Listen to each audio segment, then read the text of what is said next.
राजपुर गांव में धनपत नाम का एक सेठ अपनी पत्नी और बेटे के साथ रहता था। वो बहुत अमीर था।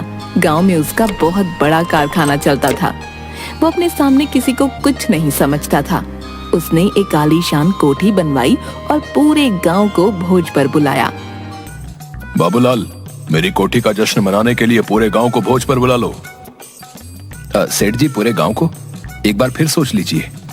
कहा ना पूरे गांव को बुलाओ, उन्हें भी तो पता चले कि इस गांव में मुझसे ज्यादा अमीर कोई नहीं है। जी सेठ जी। और सुनो, उस खड़ूस मुखिया हुकुमचंद को जरूर बुलाना। उससे लगता है कि पूरे गांव में उससे समझदार कोई नहीं है।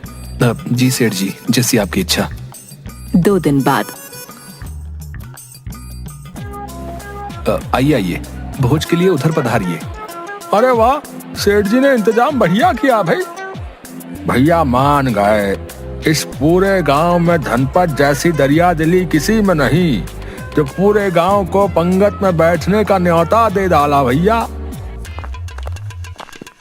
अरे हुकुमचंद जी, आइए आइए, आपका बहुत बहुत स्वागत है। आप उधर बैठिए, मैं अभी सेठ जी को बुला कर लाता हूँ। मुखिया कोठी को देखने लगा।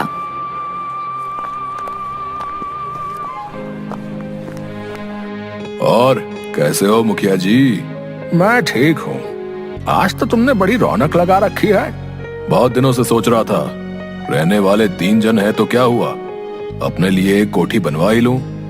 आखिर इतना धन किस काम आएगा। बहुत अच्छा किया, लेकिन अब तुम अपनी पुरानी कोठी का क्या करोगे? अब उसका क्या करना, गोदाम बना लूंगा या बेच दूंगा। अब वो मेरे किसी काम की नहीं। तुम तो कोठी पंचायत को बेच दो। हमें अनाथालय बनाने के लिए जगह की जरूरत है। क्या कीमत लोगे इसकी? ये मुखिया बहुत चालू है, कीमत पूछ रहा है। ये अच्छी तरह जानता है कि पंचायत की मेरी कोठी खरीदने की हैसियत नहीं है। क्या हुआ धनपत? कुछ नहीं, मैं सोच रहा था मुखिया कि मैं इस कोठी को अनाथ बच्चों के लिए दान में दे दूं। अब पुण्य काम के लिए क्या रकम लेना, प्रभु की कृपा से मेरा खजाना भरा हुआ है। तुम सच कह रहे हो? हाँ मुखिया, तुम मेरी दरिया दिली के बारे में तो जानते ही हो। मेरा दिल अंदर से मोम है, मोम। हाँ, तुम्हारा मोम आज मैंने इस भोज में बहते देख लिया है।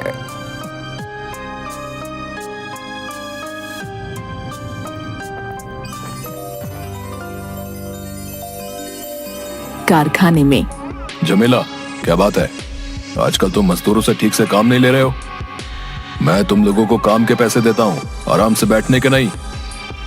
सेठ जी, काम तो सही सही चल रहा है। देख झमेला, इनसे पूरा काम ले सकता है तो ठीक, वरना तू जा यहाँ से।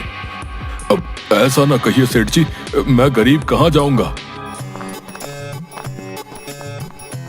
तभी एक मजदूर चिट्ठी लेकर सेठ जी से कहता है, सेठ जी, डाकिया आपके लिए ये लिफाफा दे गया है। बाबूलाल, इसे खोल कर देखो तो। इसमें तो चिट्ठी है। आपका कोई प्रेम पत्र लग रहा है। अरे बता क्यों रहा है, जल्दी से पढ़कर सुना। नहीं पढ़ सकता, ये तो अंग्रेजी में है।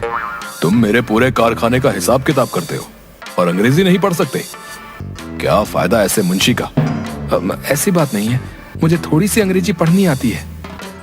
THIS, ये बन गया दिस। IS, ये बन गया इट। अरे इसका मतलब तो बता।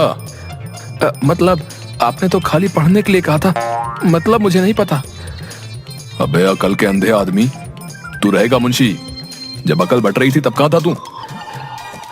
आप गुस्सा मत करिए, इस चिट्ठी को पूरे गांव में एक ही आदमी पढ़ सकता है। कौन? फर्राटा। पूरे गांव में बस वही है जो फर्राटेदार अंग्रेजी बोलता है। बुलाओ उसे।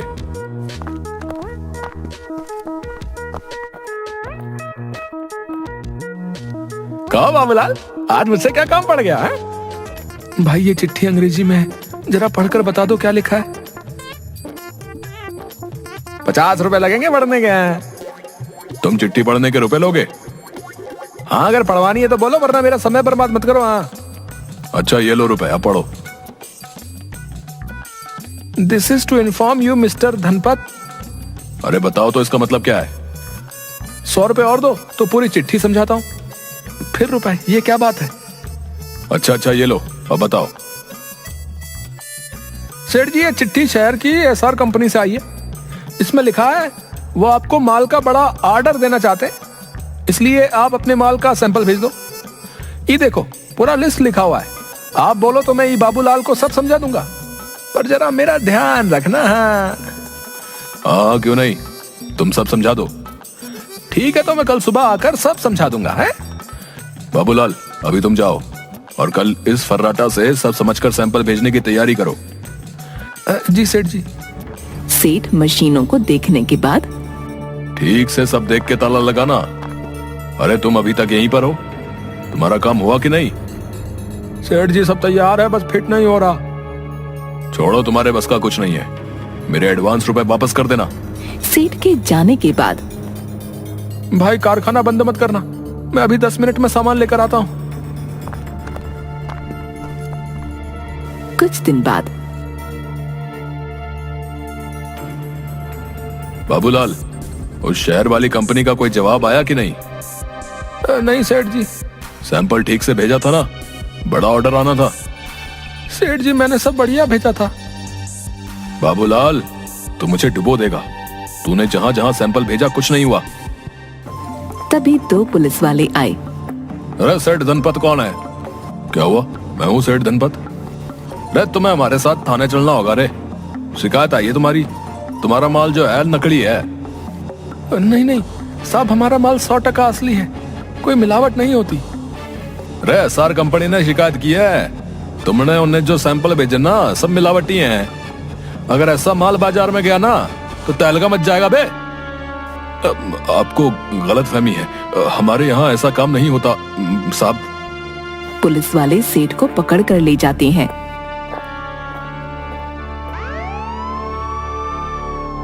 सेठ जी, आप घबराइए नहीं, मैं कुछ करता हूँ।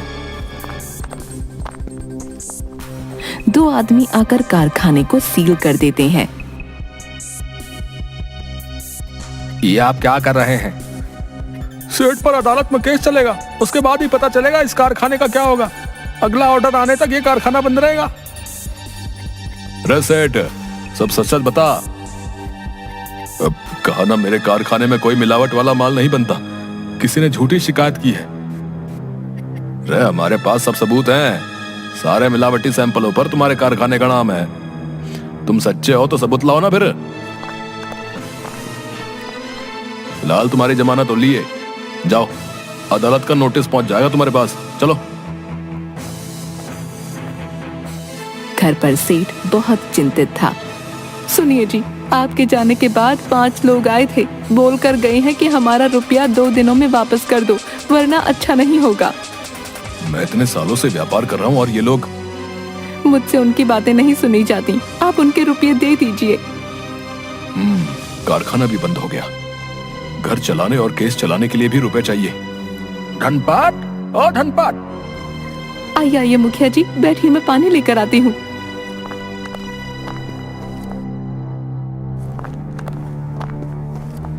ये क्या हो गया धनपत? मैंने कुछ नहीं किया। मैं जानता हूँ तुम सच कह रहे हो।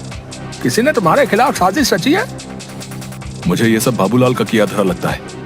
सब काम उसके जिम्मे छोड़ा था। और फंसे तो तुम हो, अब क्या करोगे? मुखिया, एक उपकार कर दो। मुझे रुपयों की बहुत जरूरत है। कैसे भी हो ये कोठी बिकवा दो। अरे कैसी बातें करते हो? फिर तुम रहोगे कहाँ भाई? झोपड़ी में रह लूंगा, पर देनदारों से पीछा छूटे। ऐसा नहीं कहते धनपत। तुमने अनाथालय के लिए अपना घर दिया था, बच्चों के साथ वहीं रहना, नहीं तो मेरे घर चलना। अच्छा हुआ सेठ जी आप यहाँ मिल गए, अब मेरे रुपए दे दो। अरे तुम्हारे कौन से रुपए? अगर तुम उस दिन जासूसी कैमरे लगा जाते तो आज मुझे। ऐसा मत कहिए सेठ जी, मैंने तो सारे कैमरे फिट कर दिए थे। कब? तुम तो उस दिन के बाद आए नहीं। कारखाना बंद होने के थोड़ी देर बाद मैं सामान लेकर आया था और सारे जासूसी कैमरे उसी दिन फिट कर दिए थे। वो तो मेरी माँ की तबीयत अचानक खराब हो गई थी, तो मुझे रातों रात अपने गांव जाना पड़ा, इसलिए आपको बता नहीं पाया। ये तो बहुत अच्छी बात है धनपत, कारखाने से तुम्हारी बेगुनाही का कोई ना कोई सबूत जरूर मिलेगा। हाँ चलो चलते हैं।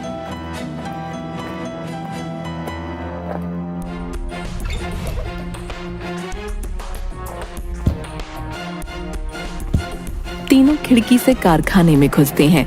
आदमी ने 3 जगहों से छिपे हुए कैमरे निकाले और चलाए। एक कैमरे में आदमी मशीनों में काम कर रहे थे। दूसरे कैमरे में बाबूलाल और सेठ बातें कर रहे थे। अरे इसमें तो कुछ भी नहीं है। तीसरा वाला चलाओ। तीसरे कैमरे में झमेला और एक आदमी था। झमेला ने माल के पैकेट उठाकर एक बड़े से थैले में रखे और दूसरे आदमी ने उनकी जगह दूसरे पैकेट रखे। झमेला ने सेठ वाले माल का थैला आदमी को दिया और उससे रुपयों की गड्डी ले ली। अरे किसी को कुछ पता तो नहीं चलेगा? ना ना तुम चिंता मत करो, वो बाबूलाल और सेठवा दोनों मूर्ख हैं। इस सेठ को जेल भेजकर धीरे धीरे सारा कारखाना हथिया लूंगा मैं। हाँ। ये सब झमेला ने किया है। चलो पुलिस स्टेशन चलते हैं भाई।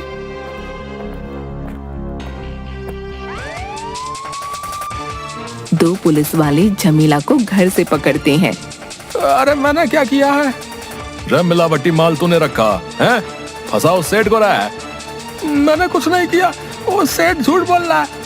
रे चल, पक्का सबूत है हमारे पास तेरे खिलाफ। 2 आदमी कारखाने की सील खोल देते हैं। मुबारक हो धनपत, तुम अपनी समझदारी से एक बहुत बड़ी मुसीबत से बच गए। मुखिया सच बताऊं तो ये समझदारी मेरी नहीं, इस कैमरे वाले भाई की थी। इसी ने मुझे मनाया था, कह रहा था आप कैमरे लगवा लो सेठ जी, इतना बड़ा कारखाना है, देर सवेर हो जाती है, कभी ना कभी काम आएंगे। भाई तुम्हारा बहुत बहुत धन्यवाद, बड़ा उपकार आपका। आज तुम्हारी वजह से मेरा काम और नाम दोनों की लाज बच गई, वरना मैं सड़क पर आ जाता। ऐसा मत कहिए सेठ जी, करने वाला तो भगवान है।